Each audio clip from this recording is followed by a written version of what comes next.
Where to begin with Shamima Begum? To try to sort the wood from the trees on this issue and attempt to cut through the emotions, the hyperbole and the hangings to Guthrum lynch mob opinions, I did what any 21st century man would do.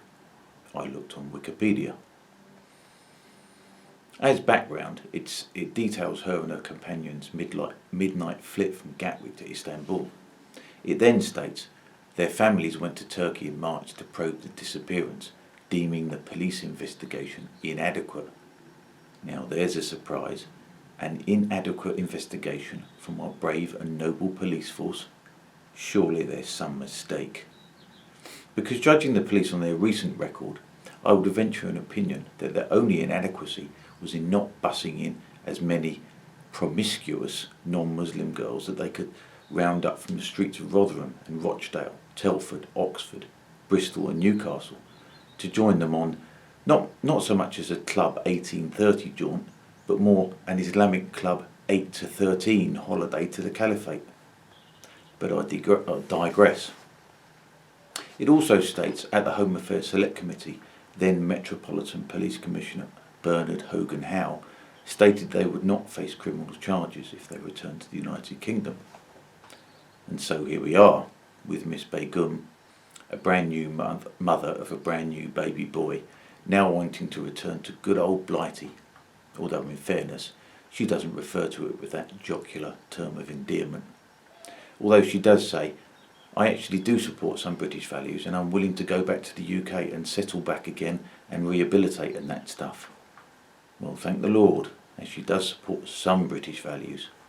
I suppose one of those British values presently high on her list is probably Christian forgiveness, I would imagine. Because that's a good one at this point in time. That's one that's probably worth highlighting.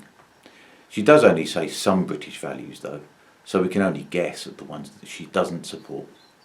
Perhaps she doesn't support the British value of not beating a young woman to death for wanting to leave a certain place, as happened to a contemporary of hers, Samra Kazinovic. Or maybe she doesn't support the British value of not blowing the arms and legs off children who go to pop concerts. Or it might even be the well-known British value of not cutting a man's head off and leaving it in a waste paper basket. It's probably worth pressing her on which British values in particular she believes in, just to get a feel for where she's coming from. There is so much wrong with that sentence, I'm going to have to say it again.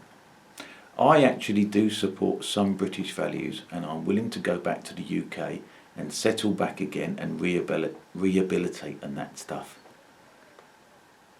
So she's willing, is she? Willing? She makes it seem like she's being bloody invited, as if it's something unpleasant and vaguely distasteful that she is prepared to endure for our benefit, just to keep us happy. And to settle, as if it was as easy as all that. Well, come on then, darling, don't you worry your little head about all that nasty rape and stoning and decapitation. You weren't to know. After all, that's men's stuff, isn't it? So come on back, be a good girl, and we'll say no more about it. Bygones be bygones, water under the bridge and all that.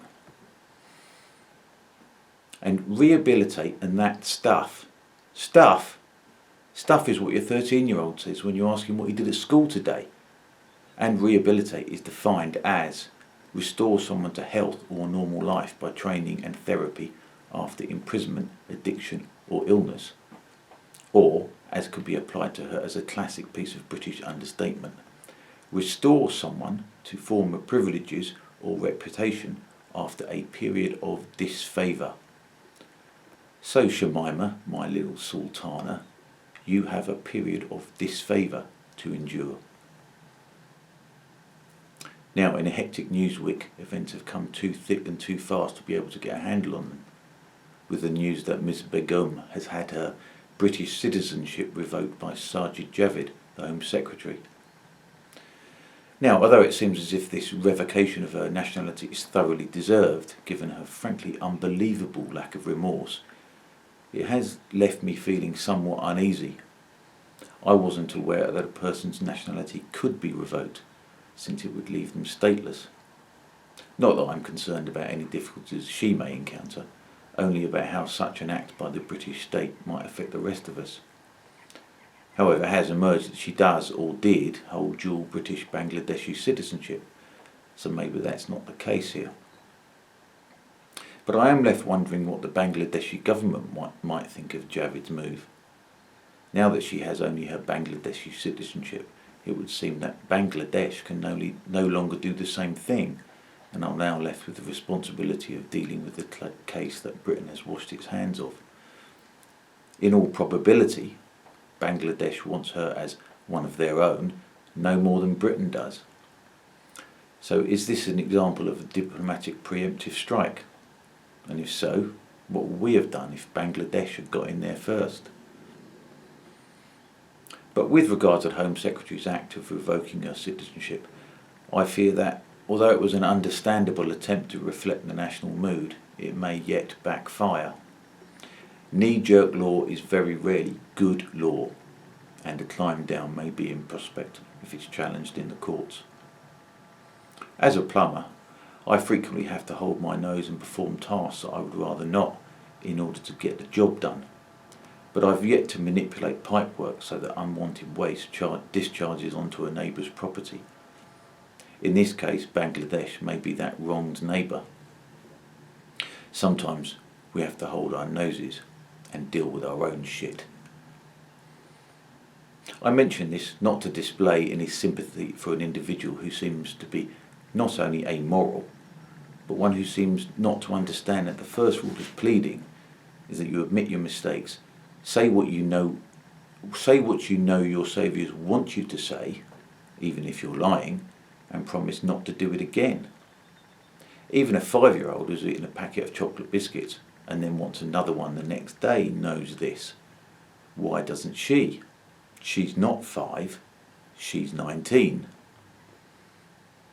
And even if she did display all those virtues necessary for redemption, and thence possible rehabilitation in the eyes of the British public, she would still be required to live out that aforementioned period of disfavour. One final thing that she seems also inexplicably not to understand is that contained within the predicament that she is in is that of basic politeness.